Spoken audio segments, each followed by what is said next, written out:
Assalamualaikum warahmatullahi wabarakatuh. Perkenalkan, saya Anugerah Hidayah, mahasiswa jurusan Teknologi Pendidikan, Fakultas Ilmu Pendidikan, Universitas Negeri Makassar. Jadi, di sini saya akan membahas tentang pidato. Jadi, pidato menurut KBBI 5 merupakan pengungkapan pikiran dalam bentuk kata-kata yang ditujukan kepada orang banyak.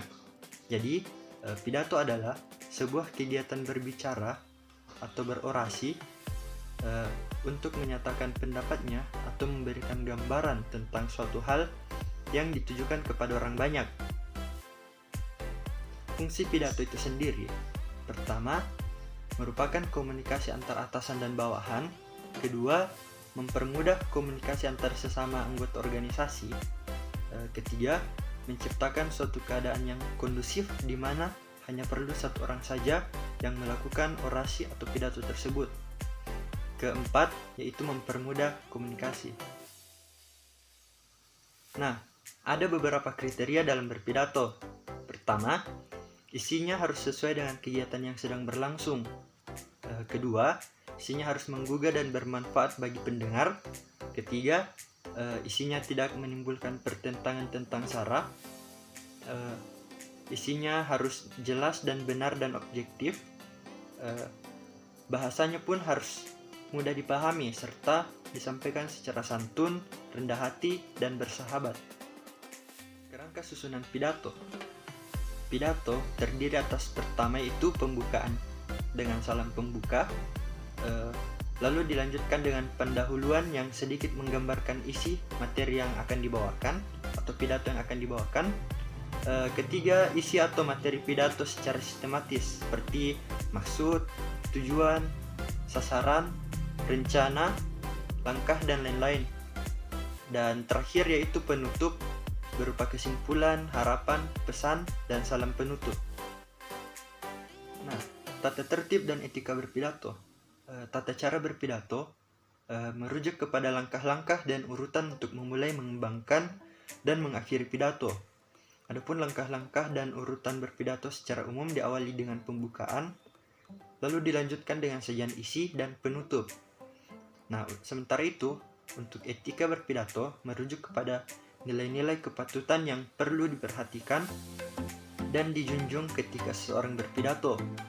Ketika berpidato, kita tidak boleh menyinggung perasaan orang lain. Sebaliknya, berupaya untuk menghargai dan membangun optimisme bagi pendengarnya. Selain itu, keterbukaan, kejujuran, empati, dan persahabatan perlu diusahakan dalam berpidato. Nah, untuk praktik pidato, biasanya dipraktikkan oleh pemimpin organisasi kepada anak buah organisasinya, dan juga dipraktikkan oleh pemimpin atau pejabat negara guna mempermudah adanya komunikasi sehingga terciptanya keadaan yang demokratis. Lalu juga dipraktikkan untuk menenangkan massa atau khayalak ramai, dan juga biasanya seorang pemimpin atau orang yang berpengaruh tentu diwajibkan untuk menguasai teori pidato. Selanjutnya, pidato dapat dibedakan menjadi pertama, pidato pembukaan, yaitu yang biasa dibawakan oleh pembawa acara atau MC. Kedua, pidato pengarahan, yaitu untuk mengarahkan suatu pertemuan. Ketiga, pidato sambutan yang biasanya disampaikan pada kegiatan tertentu dan dilakukan secara bergantian dengan batas waktu tertentu. Keempat, pidato peresmian, yaitu untuk meresmikan sesuatu dan dilakukan oleh orang yang berpengaruh. Kelima, yaitu pidato laporan, ya isinya melaporkan suatu tugas atau kegiatan. Nah, beberapa macam pidato jika ditinjau dari persiapannya dapat dibedakan menjadi 4, yaitu pertama, impromptu, yaitu pidato yang dilakukan tanpa naskah dan dilakukan secara spontan atau tanpa persiapan. Selanjutnya yaitu manuskrip, yaitu pidato dengan menggunakan naskah. Nah, di sini istilah yang berlaku bukan menyampaikan pidato, tapi membacakan pidato. Selanjutnya yaitu memoriter, yaitu